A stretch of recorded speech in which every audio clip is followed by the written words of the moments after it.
امریکہ اندر سے ٹوٹ چکا ہے، اب اس میں اتنی طاقت نہیں ہے کہ وہ کسی کو دھمکا سکے۔ جب وہ دھمکانے کی کوشش کرتا ہے تو عمران خان ایک تھپڑ بائیڈن پر رسید کرتے ہیں، ادھر اردوغان دوسرا تھپڑ رسید کرتے ہیں، اور وہ اندر اندر گھٹ گھٹ کے رہ جاتا ہے۔ نتنیاہو کو ذلیل کر دیا گیا، 12 سال سے اس کی حکومت ہے، اس کو نکال کے باہر کر دیا گیا۔ اب نفتالی بینٹ کیا ہے کیا نہیں، یہ بحث الگ۔ نئی حکومت قائم ہو جائے گی اور اس کے بعد نتنیاہو کو جیل بھیجا جائے گا، اس کو سزا ملے گی۔ الحمدللہ والصلاة والسلام علی رسول اللہ۔ جہاں تک تعلق ہے اس کا کہ حماس کا بہت نقصان ہوا، یہ ایک واقعہ ہے۔ تقریباً 250 مرد، عورتیں، بچے شہید ہوئے اور 1,500-2 ہزار کی تعداد میں لوگ زخمی ہوئے، اور ہزاروں کی تعداد میں مکانات تباہ کر دیے گئے، مادی نقصانات ہوئے اور بڑے ہوئے۔ لیکن جہاں تک تعلق ہے اسرائیل کا، تو یہ شہرت دی گئی کہ 12 لوگ ان کے مارے گئے اور کوئی بڑا نقصان ان کا نہیں ہوا۔ یہ جھوٹ ہے۔ یدیعوت احرنوت جو ان کا اخبار ہے، اور اس کے علاوہ متعدد نیوز ایجنسیوں سے جو بات لیک ہو کر سامنے آئی، ڈیبیٹس میں سامنے آئی، اسرائیل کے نمائندوں کی ڈیبیٹ میں بھی چھن کے بعد سامنے آئی، وہ یہ کہ یہودیوں کے 600 سے 800 لوگ مارے گئے اور ایک بڑی تعداد 1000-1500 کی ہے جو زخمی ہونے والوں کی ہے، اور بہت سے نقصانات عمارتوں کے ہوئے۔ یہ ان کے یہاں طریقہ کار ہے کہ وہ اپنے نقصانات کو چھپاتے ہیں ڈینگے مارنے کے لیے اور اپنی بہادری دکھانے کے لیے، اپنی فتح دکھانے کے لیے۔ پہچانا اس سے جاتا ہے، جیسے کہتے ہیں درخت پھل سے پہچانا جاتا ہے، ویسے ہی انسان کے چہرے کے تأثر سے پہچانا جاتا ہے خوش ہے یا غمگین ہے۔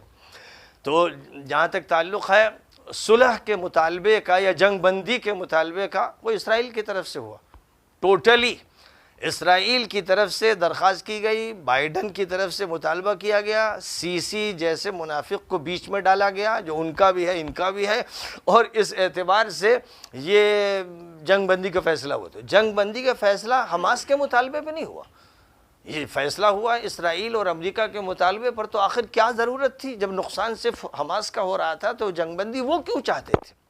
اور اس کے بعد پھر جو مزید نتائج سامنے آ رہے ہیں کہ نتنیاہو کو ذلیل کر دیا گیا، 12 سال سے اس کی حکومت ہے، اس کو نکال کے باہر کر دیا گیا۔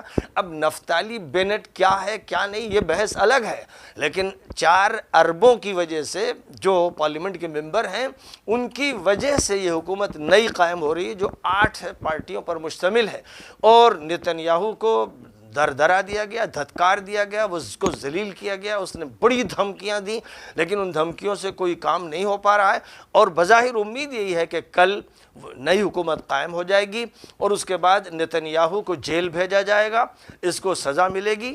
اور جہاں تک بائیڈن کا تعلق ہے، ٹرمپ ڈیگیں مارتا تھا، عربوں کو دھمکاتا تھا، اور آل سعود خاص طور پر اس کو نذرانے پیش کرتے تھے، وہ ان کا شیخ المشائخ ہے اور وہ اس کے مرید ہیں۔ لیکن جب بائیڈن آیا تو بائیڈن کی پالیسیاں بدل چکی ہیں۔ اب جو امریکہ ہے وہ خانہ جنگی کا شکار ہے، کالے گوروں کی لڑائی ہے، اور ٹرمپ اور بائیڈن کے لوگوں کی لڑائی ہے۔ امریکہ بدترین خانہ جنگی کا شکار ہے۔ امریکہ معاشی طور پر اندر سے دیوالیہ ہو چکا ہے۔ جس دن یہ ڈھول پھٹے گا، غبارہ پھٹے گا، اس دن لوگ دیکھیں گے۔ ایک دن پہلے تک لوگ نہیں جانتے تھے کہ رشا بھک منگا ہو گیا، لیکن خروشچیف کی طرف سے جب اعلان کیا گیا کہ اب کمیونزم فیل ہو گیا ہے، یہ ماسکو سے جب اعلان آیا تو لوگ حیران تھے کہ یہ کیا اعلان ہو رہا ہے۔ تو جس طرح جنازہ نکلا تھا کمیونزم کا، اسی طرح لبرلزم کا اور سیکولرزم کے جو تصورات انہوں نے پیش کر رکھے ہیں، اس کا جنازہ نکلے گا، کیپٹلزم کا جنازہ نکلے گا۔ امریکہ اندر سے ٹوٹ چکا ہے، اب اس میں اتنی طاقت نہیں ہے کہ وہ کسی کو دھمکا سکے۔